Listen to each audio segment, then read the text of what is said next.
More than 250 experts in the traffic signals industry joined together in person to hear a range of papers here in Nottingham. These recordings are brought to you by AGD Systems, Colas, SRL Traffic Systems, Smart Video and Sensing, Vivacity and Unex Traffic. So, I don't think I need to introduce my name again. You're not suffering from deja vu or entered the matrix. I did present a minute ago. This presentation is on the implementation of real-time traffic modelling in the City of York using PTV Optima. So firstly, I didn't really give too much detail about sort of how we got the funding for STEP, which is this wide programme of works. It was 2.83 million from the National Investment Productivity Fund to carry out the Smart Transport Evolution Programme. It's overseen by the DFT, as I mentioned. The main aims are to utilise emerging new generations of technology and data to make the best of cooperative ITS, so improving through better use of data rather than throwing down concrete or trying to create more capacity through physical means. How can we better manage our city, not just for capacity, but for air quality and other things as well. So utilising data to do that. York's a really beautiful historic city, even if we sort of had some sort of desire to throw extra lanes down, extra blacktop or whatever, it just wouldn't be possible because of the heritage that we have in the city. So one way to do this is to unlock the transport data from around the city. I'll go into that a little bit in a minute. But use that data for all sorts of things, but one of the things is to power a real-time traffic model and open up this data to academia, etc., to look at as well. In 2019, we awarded the development and maintenance of the real-time traffic model to consultant Wood Group, using PTV Visum for a strategic base and PTV Optima for the real-time traffic modelling element. So the actual implementation, I'm just going to leave that there for a minute. Yeah, so that has been probably a lot of our lives, working from home in the kitchen or whatever, going to bed, no real change. Luckily, we did have a good set of 2019 data because this programme of work was already underway and we collected loads of data just before we all got locked down. So that was helpful for building a sort of a base model. And also, because we've managed the project quite tightly with various stakeholders, with our PTV, ourselves and Wood, we have actually managed to keep largely on track, regardless of the challenges thrown at us. So one of the first things to do to implement the model, in our specification we were quite demanding actually to build the base model that the real-time model will use. We wanted a tag compliant base model so we can use it for our traditional transport planning and other local authority means. So we built a tag compliant base model in Visum, and then we integrated all sorts of data into it. So real-time stuff for Optima. We're talking about live signals data from TMS. We're talking about automatic traffic counting loops, which previously were just reporting back, say, once a week. Collecting the data, reporting back once a week. That's no good for real-time models, so we get that live now. We've upgraded a lot of those counters. The majority of the ones that are interesting to us from modelling perspective. We utilised quite a lot of FLIR traffic cams, which we had just traditionally looking at the vehicles coming towards traffic signals as detection for the signals. We can call data off those cameras via an API, drawing extra loops for counting. So we've got extra counting information from asset we already had out there. So that's pretty cool. And if anyone wants to know any more about that, come and find me, because it's asset there to be had. It's siloed, but it's easy to get hold of with the right thinking. And also, we've procured floating vehicle data from TomTom to feed into the model as well. So we've got a mixture there of live signal timings. We've got flow data from the traffic cams and the ATCs, and we've got journey time metrics as well from the floating vehicle data. I like to think of the end product as being a little bit like Google Maps on steroids. Because we've got data that they just don't have, the live signal timings, and 100% sort of flow rates where we have counters and things like that. So all this data also goes into a data platform. We can't overlook some of the good work we've done there. We've got a prototype which is currently integrated with PTV, and the commercialised version is currently being built. The final work then was basically plumbing all this stuff into Optima and validating the results. Validation has been difficult because the new normal, in terms of what's out there on the street, is it's not how the original base model was set up with data. So the live feeds and validation are interesting to look at how the traffic was before. But again, I'm not into some of Mike's presentation. So I just want to explain the image actually. So this is my most I don't know, it's my favourite bit of the presentation, I think, being at JCT anyway, because a lot of you are sort of signals people. The image you see there is a snapshot of live signals data that we've got in a cloud-hosted data platform. Basically, to achieve that, we sniffed the UTMC messages going between the controllers and TMS, pulled it out, got it into a form which is really easy to see. So the sort of skyscraper bars there, your stages, your colourful sort of 80s video game stuff, that's the phases running in those stages. You probably can't see an image, but there's some really thin little lines which are demands getting put in, and you can see them getting serviced as the stages come in. And that's really useful for loads of stuff, fault finding, obviously feeding Optima, and things like, if you get that old question about there was a crash, what was happening at that moment in time, we can tell them exactly what was happening at that moment in time. So, for police and stuff like that, it's useful. So you can see that there's a relatively decent list of data there that we've got feeding Optima, and that means it's a robust model indeed. What does it do for us?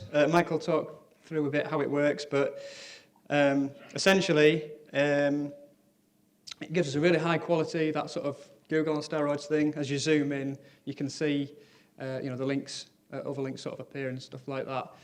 And we've got metrics there on the right-hand side. You can do all sorts of dashboarding with Optima, which is really cool. So some of our sort of senior transport managers and stuff like that, they'll say, I just want a metric of how the whole city is performing, how many vehicles are on the network, for example, compared to normal. Or, maybe just the A59 corridor, the Gloucester corridor, what's the journey times on that like? And we can do all of this with Optima, which is really cool.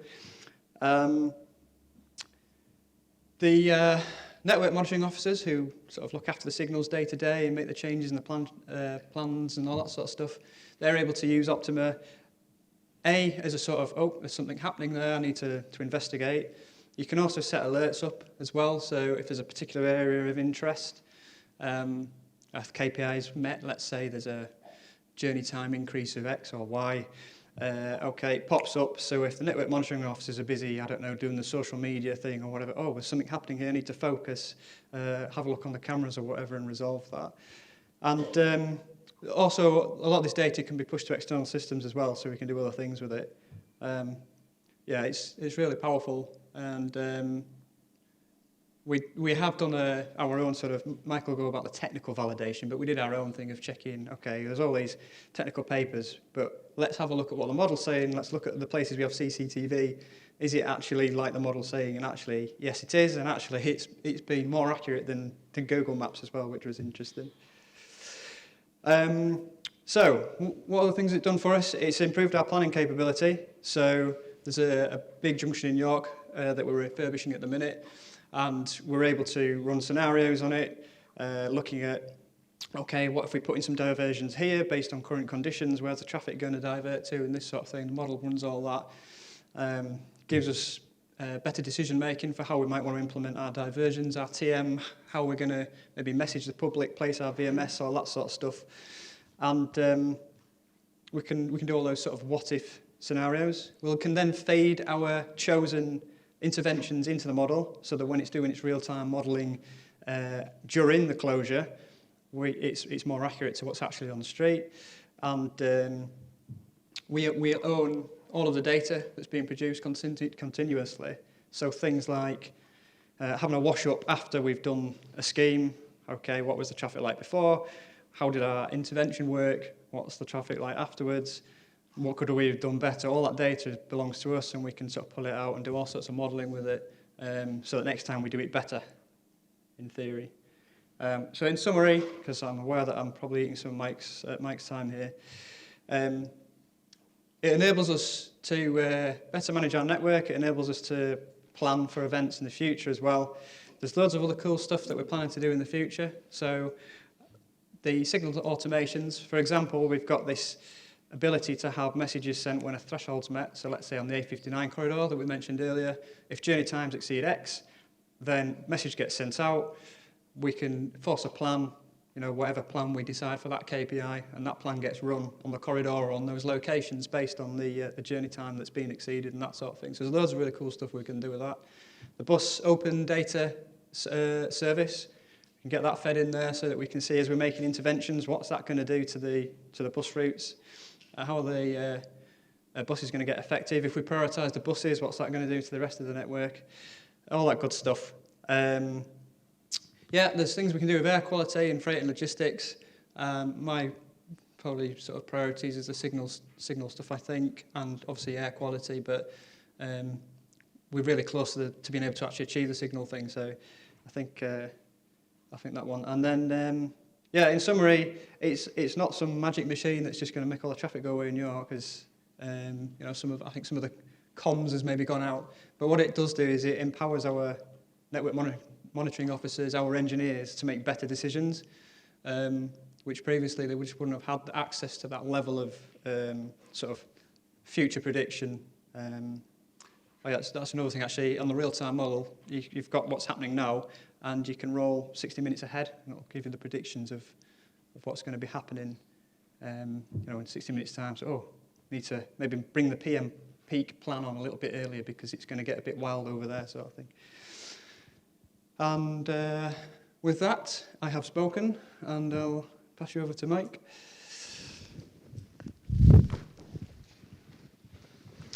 Thank you, James.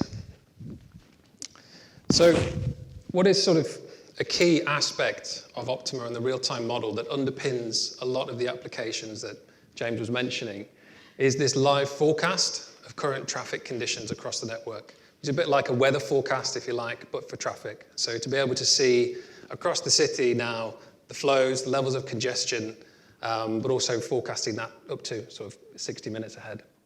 And the live forecast works by bringing together what we know about how traffic normally uses the network, how people normally travel from A to B and route through the network, what the network normally looks like, combining that information with live sensor data and the kind of sensor information that James has summarized.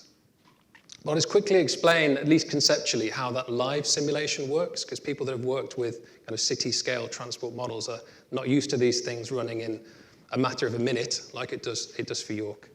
So this is a snapshot from the new strategic model. James mentioned that there's a new strategic model developed with the Visum software.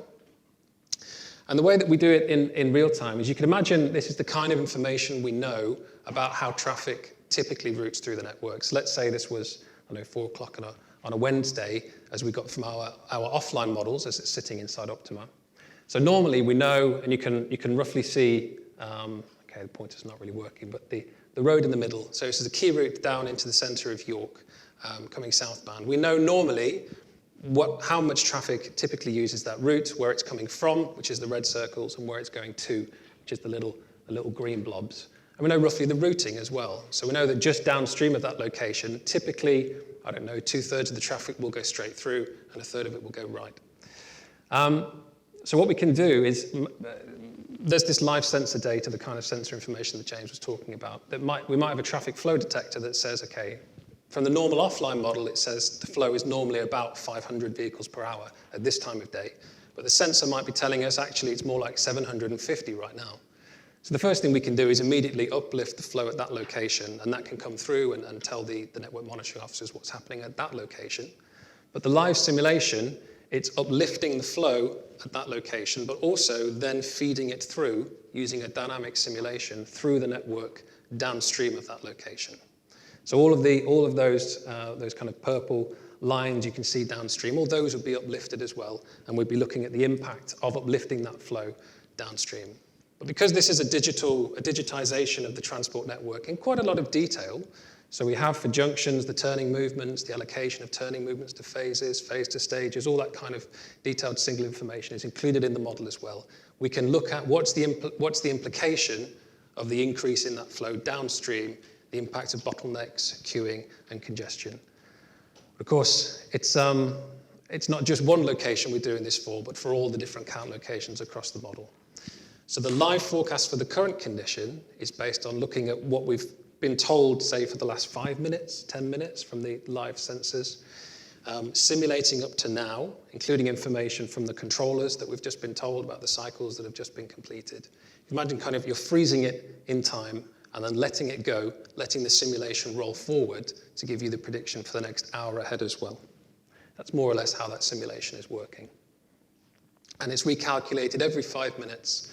This actually takes about a minute, just under a minute, to run for York because we're receiving the live data and need to process that as well.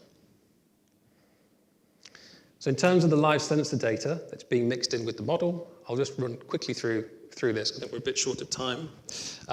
So you can see roughly the live sensor coverage here. It's not complete, so that's why the model helps to infill the gaps there. We've got the traffic flow counters, the signal controllers as well, the live speed data from TomTom that James was mentioning. And of course, we need the roadworks because it's a live simulation of now, so we need to know what the current road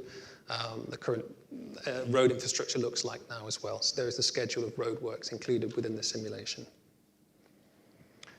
Due to time, I'm not going to talk through this whole diagram. The architecture for each implementation of Optima for each project can be slightly different. There's an open API, and so plugging in the different live feeds can come through different projects in different ways. But ultimately, the outputs of this live forecast, if you don't use the live data, you can use it just for planning of typical conditions as well, for planning ahead. And James has mentioned the alerts and the ability to test different what-if scenarios as well. So I say thank you for your attention. I hope that gave you a little bit of a flavour of how the real-time model was working. Have you got any questions?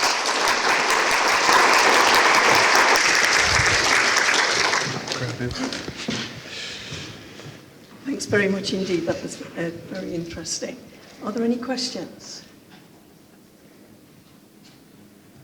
I certainly have one. You're obviously modelling transport, and you were talking about air quality. So I'm assuming that you'll have an emissions model within the microsimulation model. How do you interface with the dispersion model? So there's capabilities to do that.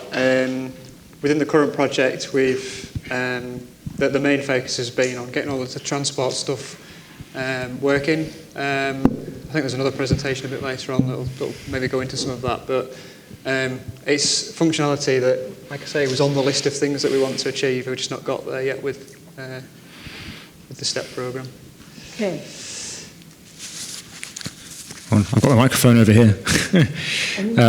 Simon Notley from DINIC. This is a bit of a mathematical question, and one I haven't had time to quite properly formulate, so forgive me if it's not completely clear.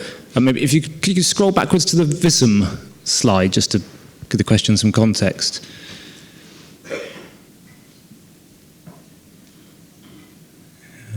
That was the one. My question was going to be, within VISM, do you get some measurement of the, what you might term the confidence interval of the data or the quality of the prediction based on, so what I'm particularly thinking of is kind of quantization errors. So for example, I can see all your origins and destinations on this map, and not every house is an origin or destination.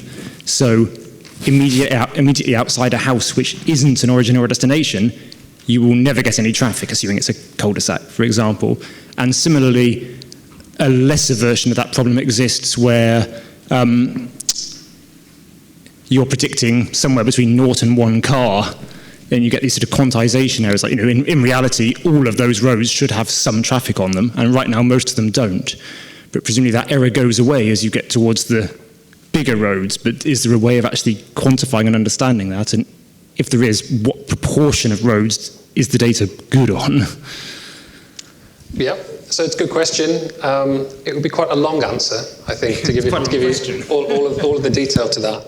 But I think I'd probably summarise to say that the model that's used within the live simulation is a dynamic 24-hour simulation, whereas the visual model, the snapshot I'm showing here, is more to conceptualise. This is just a sort of a static snapshot of a typical AM peak period. But actually what we're using within Optima is a particularly time granular simulation that I think for some of the quantization issues would go away slightly. I think for the spatial resolution question, so we're not within Optima forecasting the flows on every single road, so we're not doing that on the residential roads. The focus is on the main roads that are of interest to the network monitoring officers. And what we try and make sure we have is a sort of a full flow representation. So when we're loading traffic onto the network, we try and do that on the residential areas so they can disperse through the network. So we can try and reduce the error there. Thank you. Any other question? Okay, well, I'll just thank you both for an interesting conversation, and hopefully that you'll be able to talk to people and have extra questions later and answer questions outside. Happy Thank you. Thanks very much indeed.